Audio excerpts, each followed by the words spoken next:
Bismillahir Rahmanir Rahim. In the name of Allah, the Beneficent and Merciful, I praise Allah subhanahu wa ta'ala, and I send peace and blessings to all of the prophets and messengers who came from the beginning of time, and especially to our beloved Prophet Muhammad, his family, his companions, and all those who call to his way to the Day of Judgment.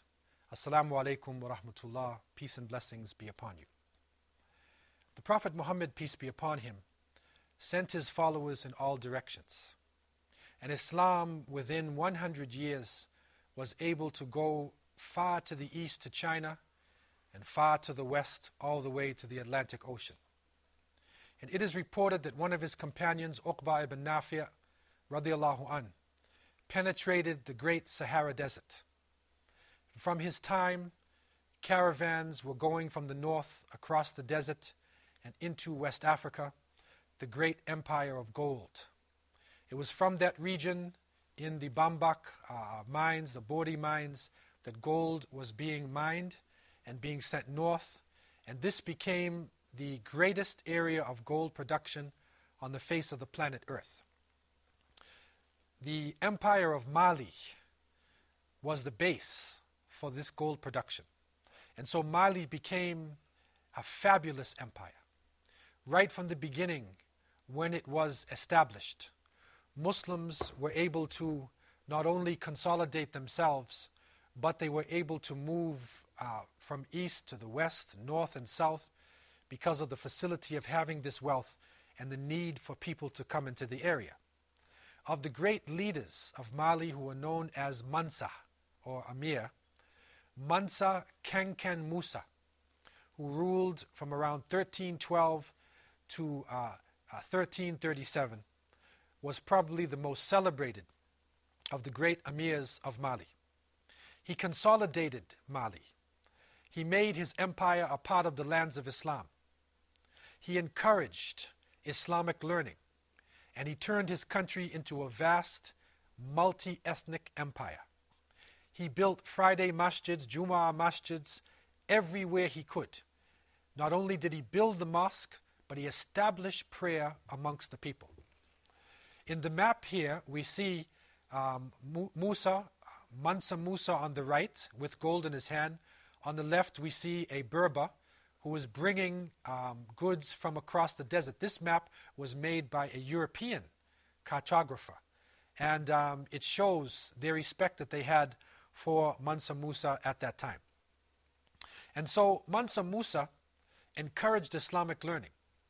And it is reported that he was very serious about instituting the fiqh of Imam Malik ibn Anas, rahimahullah, one of the great four imams of Islamic jurisprudence. In 1324, Mansa Musa made a very important decision.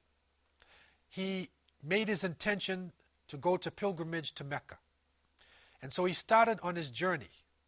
But in the tradition of Mali, he didn't just go by himself. He carried with him somewhere between 60 to 72,000 people across the Sahara Desert. They carried so much gold with them that they changed the economy of every country that they reached. It is reported that they had close to 15,000 camels laden with gold, 8,000 soldiers, and this huge moving nation going from city to city, changing the economy, developing relationships, and Mansa Musa would build a mosque everywhere he stopped. When they finally reached north into Egypt, they found Bahri Mamluks ruling Egypt at the time, and the Mamluk leaders honored him and gave him a special escort to take him from Cairo into Mecca. And so Mansa Musa, with a huge delegation, then came into Mecca at that time. You can imagine the Hujjaj from Mali probably made up about 95% of the pilgrims that year. And he had a profound effect upon the people of Hijaz in Saudi Arabia and the people in Egypt. Mansa Musa returned to Timbuktu and gave special attention to this city on the Niger.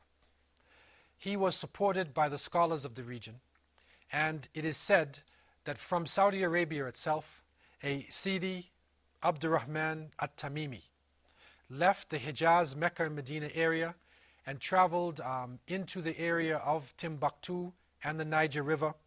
And when he found the level of scholarship in this area, he went to Fez and learned more about the Maliki fiqh, and then he returned to Timbuktu and he lived all of his life in this region in West Africa.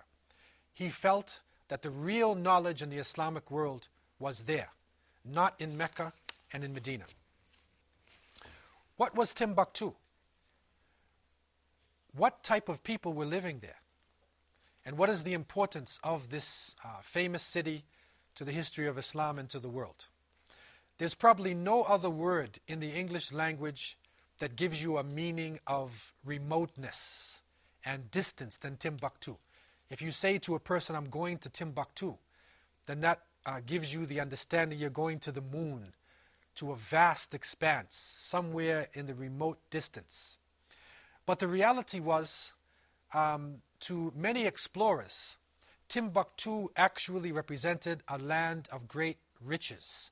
It was a land of gold, and some of the explorers actually thought that the streets were lined with gold, and that the women had so much gold on their bodies they could hardly move.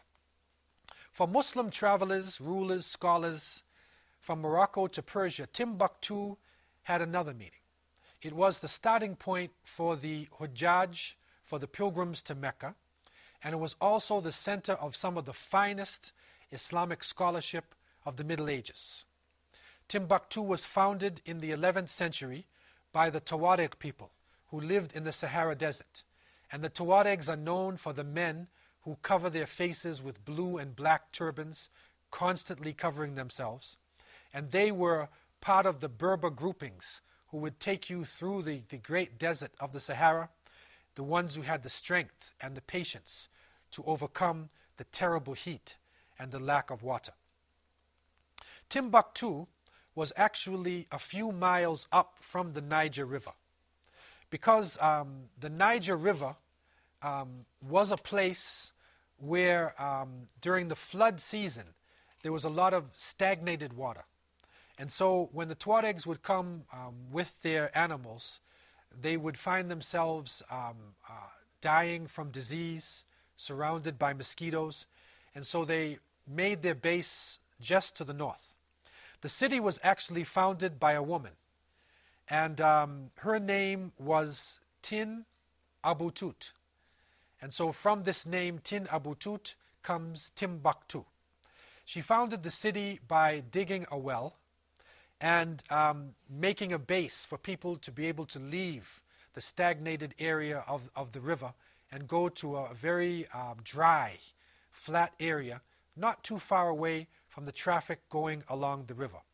And so with a small well and a small settlement established by a woman of Islam, a great city develops again. This city was developed precisely where the Niger River flows northward into the southern edge of the desert.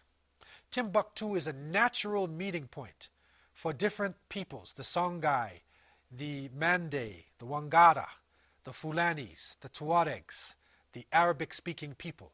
It is a natural meeting place for people coming out of the desert and moving along into the river area. It is even said that Timbuktu is the place where the camel met the canoe.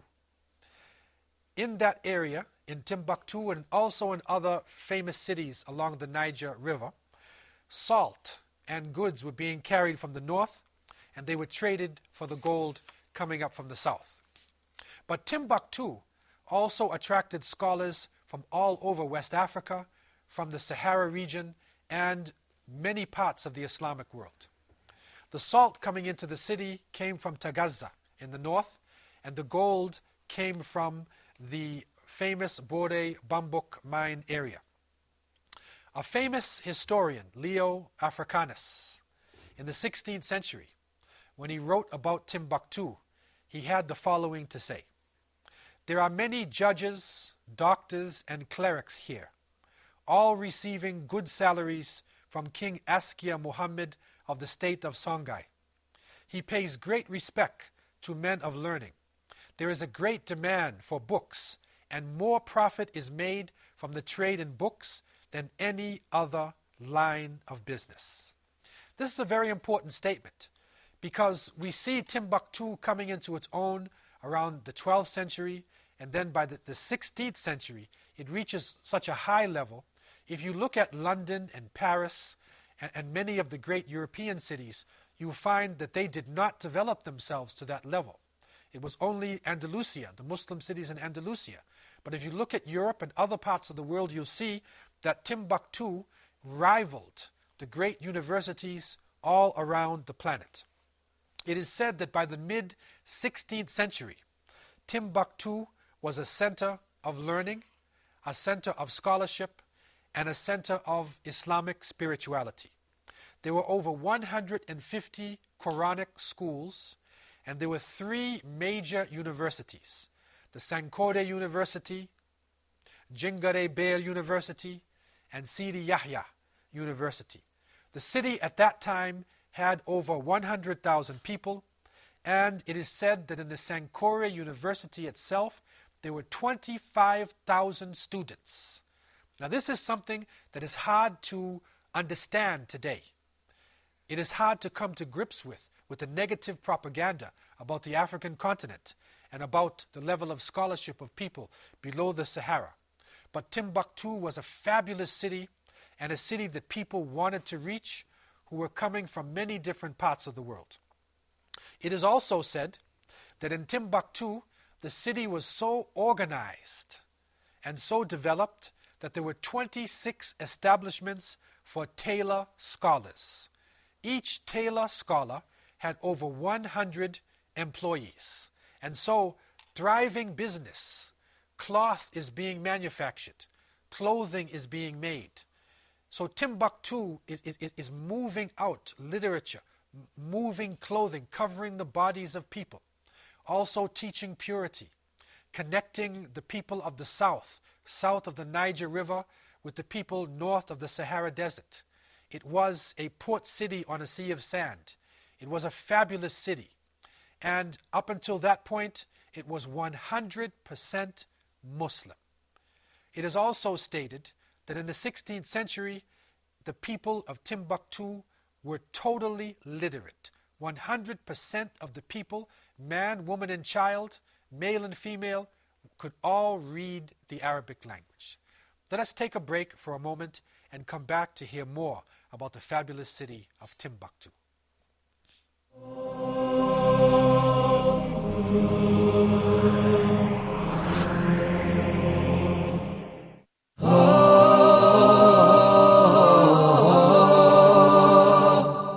The Philosophy of Islamic Law, a program for restoring belief and trust within Muslims' mind and heart, and for re-establishing a true concept about Islamic rules for others.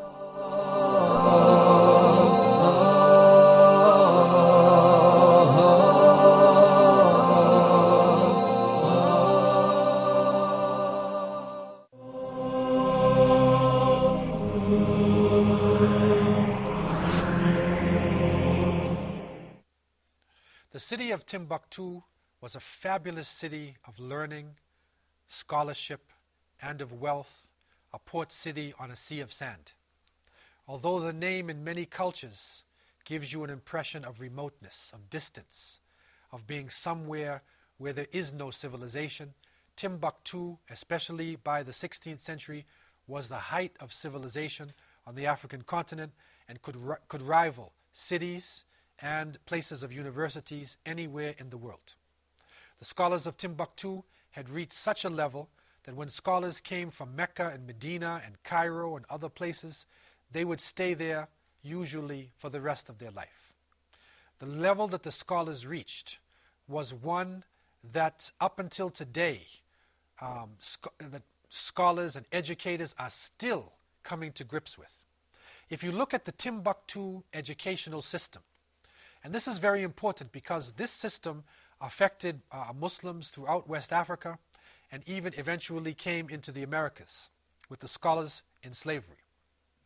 The first level on the Timbuktu educational system was the primary level.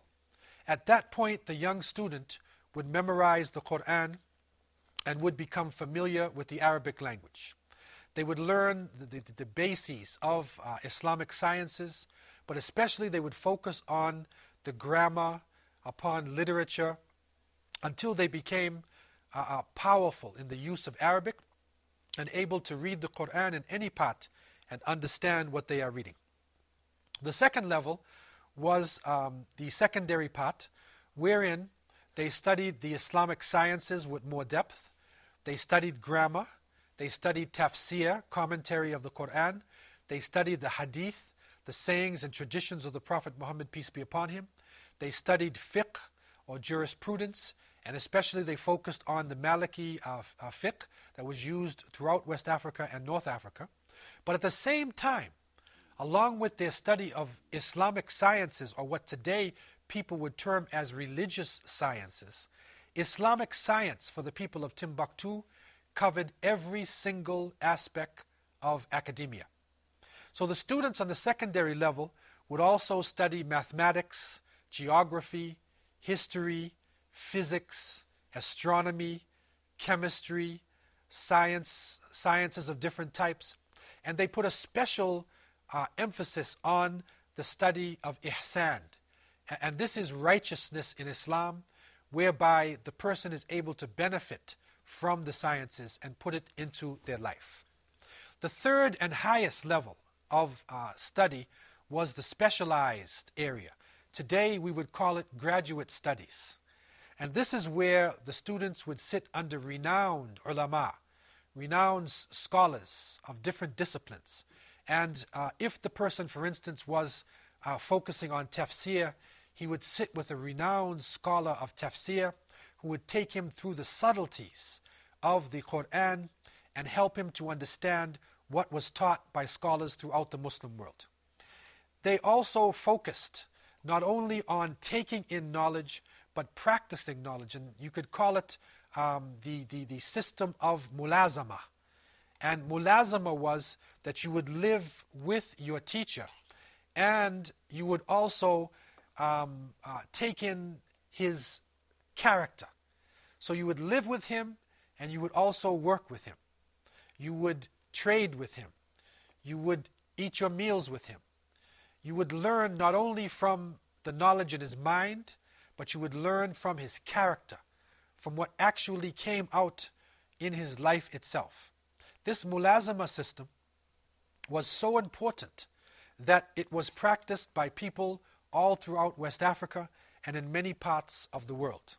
So that when a person came out of the specialized study underneath a scholar, he was given ijazah. He was given special permission that he could teach this subject to other students. He had to pass a test whereby not only he memorized the basic mutun or the texts, but he could explain what was in the metan or the text of a particular subject, and he could give you the subtleties of the subject. He could take it to a higher level and actually go into the philosophy of the subject. And so the students coming out of Timbuktu were masters of their disciplines. And when they went to Morocco and other parts of the Muslim world, they actually found difficulty in relating some of their concepts to the people, because the people were generally looking at the text and not going above the text and looking at some of the higher levels of science and discipline. And so amongst the great scholars in Timbuktu were people whose tradition lasted all the way up until the present day. A few of the names of scholars in Timbuktu that are very well known within the history books in West Africa: Modibo Muhammad al-Kabori, who was a Fulani man and who was known to be a great judge, a great knowledgeable person in Maliki fiqh.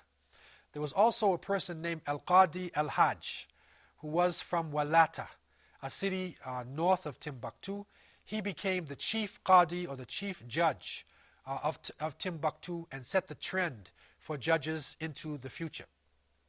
Muhammad Bagayugu, a Sudani al-Wangari.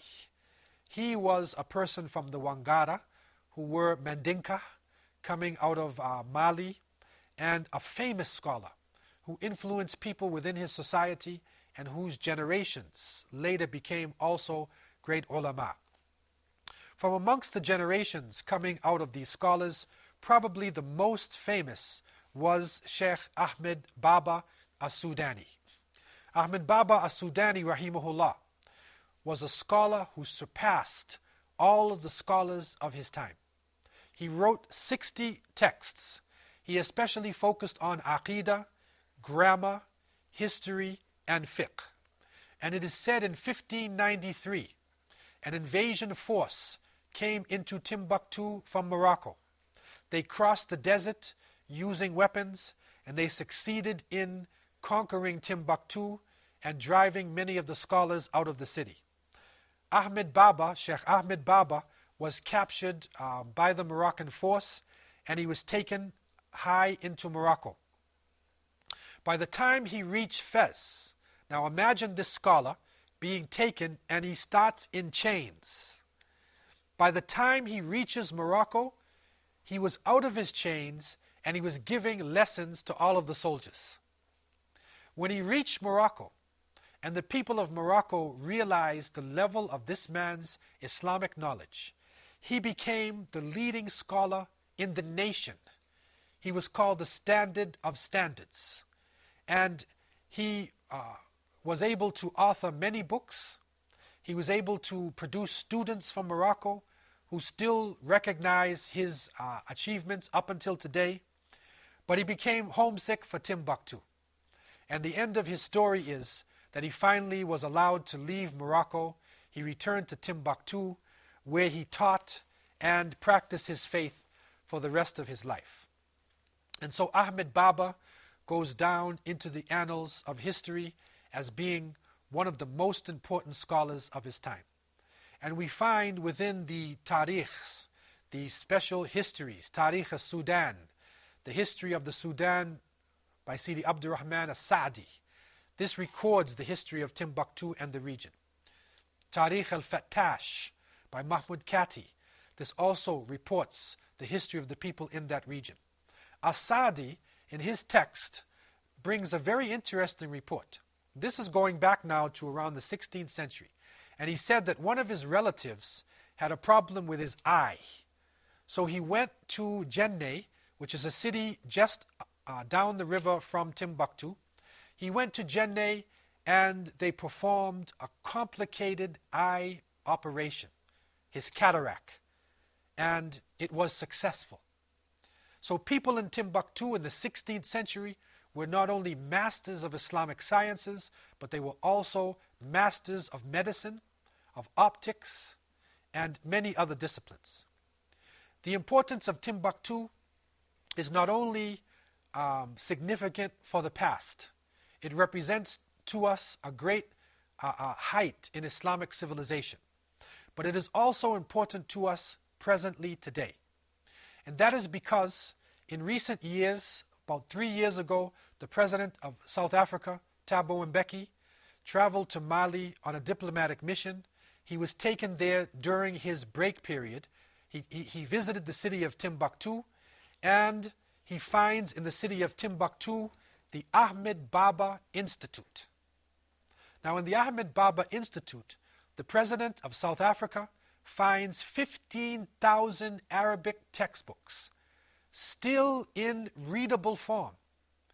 He's in shock when he sees these textbooks, and he realizes that Timbuktu and the Ahmed Baba Center needs not only the attention of South Africa, but it needs the attention of the whole of Africa. So therefore, the project of preserving the documents in Timbuktu has become the prime cultural project for the African Union. It is now looked upon as the chief repository of African culture. It is also looked upon by Muslims as one of the centers of learning where great texts are reported. Some of these books, some of these writings are still very legible. The desert is encroaching on Timbuktu.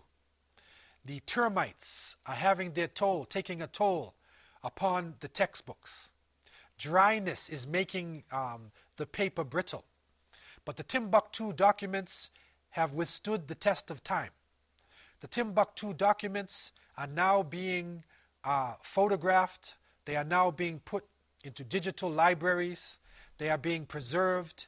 And it is the hope of the African Union, it is the prayer of the Muslims that the heritage of Timbuktu be saved for the world. Another interesting spin-off coming out of Timbuktu is that there are people in America, there is the Timbuktu Educational Foundation and other groups in America who are actually going into the ghettos of America and using the Timbuktu methodology as a means of structuring a system for children who are coming from a low, disadvantaged background and helping them to come into the light of learning. The mulazama system, where the teacher is not only giving information but also teaching character. This is the importance of Timbuktu. It was the center of learning of the past, and the light is still showing up until today. Again, we are unlocking untold stories from world history. And I leave you with this thought, and in a state of peace. Wassalamu alaikum wa rahmatullahi wa barakatuh.